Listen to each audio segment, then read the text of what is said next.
देख रहे हैं इन डार्क राजकुमार के साथ। इन डार्क की आज की कहानी में आगे बढ़ने से पहले अगर आपने हमारा चैनल अभी तक सब्सक्राइब नहीं किया है तो कर लें और साथ ही बेल आइकन को भी जरूर दबाएं।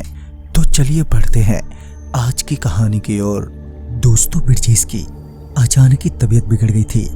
जब उसकी तबीयत बिगड़ी तो उस वक्त वो अपने ऑफिस में नाइट शिफ्ट कर रहा था। उसकी तबीयत को देखते हुए उसके बॉस ने बिरजेश को उसके घर ड्रॉप करवा दिया, साथ ही अगले 2 दिनों की छुट्टी भी दे दी। बिरजेश किराए के मकान में अकेला ही रहता था।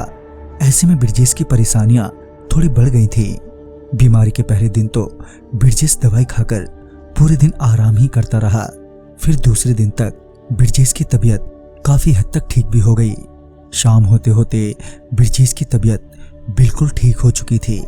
जैसा कि बिरजेश को रात में काम के रूटीन के कारण जागने की आदत थी, लिहाजा उसे उस रात भी घर में बैठे बैठे नींद नहीं आ रही थी। देर रात यही कोई 1:30 बजे के करीब बिरजेश के सामने वाली बिल्डिंग की खिड़की की लाइट जली और फिर वो खिड़की खुली। जब उस खिड़की का पर्दा सरका तो बिरजेश को एक सुंदर चेहरा नजर आया। बिरजेश को पहली नजर में ही उस खिड़की वाली से प्यार हो गया था। वो लड़की इतनी सुंदर थी कि बिरजेश चाहकर भी उस लड़की से अपनी नजर नहीं हटा पा रहा था। बिरजेश की धड़कनें तब तेज हो गईं जब वो लड़की भी बिरजेश को एकटक देखने लगी थी। बिरजेश देर रात तक उस खिड़की की ओर ही देखता रहा और इस बीच आंख कब लग गई उसे पता ही नहीं चला। सुबह जब उसकी आंख खुली तो उसने देखा कि वो खिड़की बंद है। बिरजेश दिन भर रह रहकर उस खिड़की की ओर देखता ही रहा, ये सोचकर कि अब खिड़की खुलेगी, मगर अब तक शाम भी हो चुकी थी पर वो खिड़की अभी भी बंद ही थी और अब वक्त हो चुका था बिरजेश की नाइट शिफ्ट का। वो अभी भी इसी दुविधा में ही था कि वो अब काम के लिए निकले या फिर खिड़की खुलने का इंतजार करता रहे। आखिरकार बिरजेश दिल के हाथों मजबूर होकर ऑफिस फोन करता है कि मेरी तबीयत अभी ठीक नहीं हुई है और मैं आज ऑफिस नहीं आ पाऊंगा। अब तक रात के 9:30 बज चुके थे मगर बिरजेश बेचैनी से उस खिड़की की ओर ही देखे जा रहा था। अब कहीं ना कहीं बिरजेश मायूस होने लगा था कि तभी उसके फोन की रिंग बजी। फोन पर उसका दोस्त रंजन था जिसने बिरजेश से कहा, हेलो यार, आज रात का खाना कहीं बाहर खाकर आए। रंजन की बातें सुनकर बिरजेश ने सोचा, ये खिड़की वाली का तो पता नहीं, कहीं इसके चक्कर में मैं भूखा ही ना रह जाऊं। लिहाजन बिरजेश रंजन के साथ रात के खाने के लिए निकल जाता है। खाने के बाद यहाँ वहाँ की बातों में कब रात के 1 बज गए उसे पता ही नहीं चला। तकरीबन रात के 1:30 बजे बिरजेश अपने कमरे पर लौटा। जब बिरजेश अपने कमरे का दरवाजा खोल रहा था तो उसका ध्यान पीछे से आ रही रोशनी पर गया। जब उसने पीछे मुड़कर देखा तो पाया कि वो खिड़की खुली हुई थी।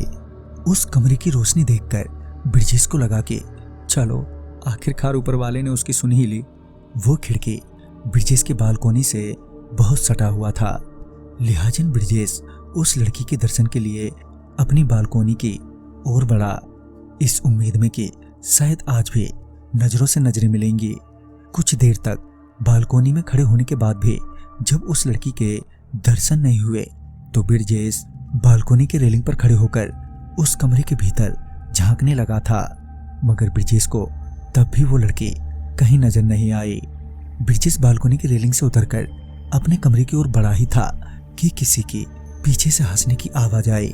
जब बिरजेश ने पीछे पलटकर देखा तो पाया कि वही लड़की खिड़की पर खड़ी थी जो बिरजेश को देखकर मुस्कुरा रही थी। लड़की को मुस्कुराते देख बिरजेश को लगा कि शायद लड़की की भी हाँ है। बिरजेश उस लड़की से बात करने के लिए उसकी ओर बढ़ा ही था कि बिरजेश को अपनी ओर आते देख वो लड़की उस रूम से निकलकर दूसरे रूम में चली गई। बिरजेश फिर से रेलिंग पर खड़ा होकर उस कमरे के भीतर झांकने लगा। जब कुछ देर बाद भी वो लड़की उस कमरे में वापस नहीं लौटी तो बिरजेश जोश जोश में खिड़की से ही उस कमरे के भीतर दाखिल हो गया और कहने लगा कि जो होगा सो देखा जाएगा यार। दरअसल वह एक बड़ी स्लाइडर खिड़की थी जिस वजह से बिरजेश उस खिड़की से बड़ी ही आसानी से कमरे में दाखिल हो गया। कमरे के भीतर पहुंचकर ब्रिजेश उस कमरे से निकलकर दूसरे कमरे में दाखिल हुआ ही था कि अचानक से लाइट चली गई और गुप्त अंधेरा हो गया। तभी ब्रिजेश ने अपने मोबाइल के फ्लैशलाइट ऑन की और कमरे में उजाला हो गया। उजाला होते ही अपने चारों ओर का माहौल देखकर दंग रह गया। दरअसल जिस वक्त ब्रिजेश कमरे में दाखिल हुआ था तो उस वक्त तो सब कुछ सामान्य था, मतलब कि घर की सभी चीजें अपनी अपनी जगह पर थीं। मगर अभी अचानक से घर की सभी चीजें इधर उधर बिखरी पड़ी हैं। साथ ही अब ऐसा लग रहा था कि लंबे समय से ये कमरा खाली ही पड़ा हो, जहां अब धूल मिट्टी और मकड़ियों के जाले हैं। ब्रिजेश को अपनी आंखों पर यकीन ही नहीं हो पा रहा था। उसे लगा कि अभी वहां से निकलने में ही उसकी भलाई है। लिहाजन वो तुरंत ही उसी कमरे में लौटा जिस कमरे की खिड़की से वो कमरे में दाखिल हुआ था। मगर ब्रिजेश तब बुरी तरह डर गया जब उस कमरे में वो खिड़की भी नहीं मिली। अब ये साफ हो चुका था कि ब्रिजेश किसी ऊपरी शक्ति के जाल में फंस चुका है, क्योंकि अब ब्रिजेश खिड़की से बाहर नहीं आ सकता था। लिहाजन वह सीढ़ियों से होते हुए ग्राउंड फ्लोर पर पहुंचा ताकि वो मेन गेट से बाहर निकल सके। मगर जब ब्रिजेश मेन गेट पर पहुंचा तो उसने देखा कि वो ही लड़की मेन गेट के सामने अपना सिर झुकाए खड़ी है। ब्रिजेश उसे देखते ही वापस ऊपर की ओर भागा। अभी ब्रिजेश कुछ सीढ़ियां चढ़ा ही था कि हड़बड़ी में उसका पांव फिसल गया, जिस वजह से ब्रिजेश बहुत बुरी तरह सीढ़ियों से नीचे आ गिरा। फिर जब ब्रिजेश वापस भागने के लिए खड़ा हुआ तो ब्रिजेश ने एक गहरी सांस ली और अपनी आंखें बंद कर ली। फिर जब ब्रिजेश ने अपनी आंखें खोली तो बिल्डिंग की लाइट वापस आ चुकी थी और जहां पहले ये बिल्डिंग भूतिया लग रही थी अब उजाला होने के कारण सामान्य नजर आ रही थी। तभी वही लड़की ब्रिजेश के पीछे से उसके सामने आकर खड़ी हो गई। जब ब्रिजेश की नजर उस लड़की के चेहरे पर पड़ी तो ब्रिजेश उस लड़की की खूबसूरती में खो गया। ब्रिजेश उस लड़की की आंखों में एक टक देखे ही जा रहा था और लड़की भी उसे देखकर मुस्कुराए जा रही थी। तभी मेन गेट की ओर से किसी ने ब्रिजेश का नाम पुकारा। जैसे ही ब्रिजेश ने उस लड़की के चेहरे से नजर हटाकर मेन गेट की ओर देखा, मेन गेट पर ब्रिजेश का दोस्त खड़ा ब्रिजेश को चिल्लाते हुए आवाज दे रहा था, ब्रिजेश मैं आ गया हूं, तू अभी अंदर ही है क्या? ब्रिजेश अपने दोस्त की आवाज सुनते ही बोलने ही वाला था कि अचानक ही उसकी आवाज एकदम से बैठ गई। जब ब्रिजेश कुछ बोल नहीं पाया तो वो मेन गेट की तरफ बढ़ा और तभी फिर से एक बार लाइट चली गई। मगर ब्रिजेश रुका नहीं, वो गेट के पास पहुंचा और पूरे दम से अपने दोस्त को आवाज देते हुए बोला, भाई भाई मुझे बचा ले, कैसे भी ये गेट खोल दे। जब वो रो रो के अपने दोस्त से मदद मांग रहा था तब उसे एहसास हुआ कि अब गेट की दूसरी तरफ से कोई आवाज ही नहीं आ रही है, मानो कि कोई हो ही ना, जिससे ब्रिजेश अब और भी ज्यादा घबरा गया था और गेट पकड़कर जोर जोर से चिल्लाने लगा। तभी ब्रिजेश को लगा कि किसी ने उसका हाथ पकड़ लिया है।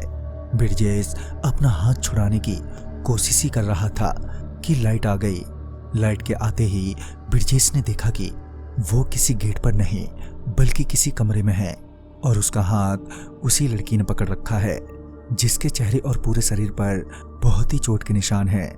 ब्रिजेश उसका चेहरा देखकर वहीं जम सा गया था कि तभी मेन गेट तोड़कर उसका दोस्त और उसके कुछ लोकल लोग अंदर आ गए और सही वक्त पर उनकी नजर ब्रिजेश पर पड़ गई। ब्रिजेश वहीं जमीन पर बुरी तरह से तड़प रहा था। सभी लोगों ने उसे जल्दी से उठाया और हॉस्पिटल ले गए। उस रात वो बच तो गया पर लगभग 1 महीना होने चला था मगर ब्रिजेश की हालत में कोई सुधार नहीं हो रहा था। वो अब बेहद कमजोर हो चुका था जिसके चलते उसकी मौत उस हादसे के 45वें दिन हो गई। लोगों का कहना है कि उस घर में जो भी कोई गया वो जिंदा नहीं बचता क्योंकि उस घर में पहले जो परिवार रहता था उसके आपसी मतभेद के चलते उन्होंने एक दूसरे की जान ले ली थी और उसके बाद से ये घर हॉन्टेड हो गया है। उस घर में कभी औरत दिखाई देती है तो कभी उसका मर्द तो दोस्तों इस कहानी में बस इतना ही। कहानी आपको पसंद आई हो तो लाइक शेयर करें और साथ ही हमें कमेंट बॉक्स में जरूर बताएं। तो मैं आपका दोस्त राजकुमार जल्द ही मिलूंगा ऐसी ही एक नई कहानी के साथ। तब तक के लिए बाय एंड टेक केयर।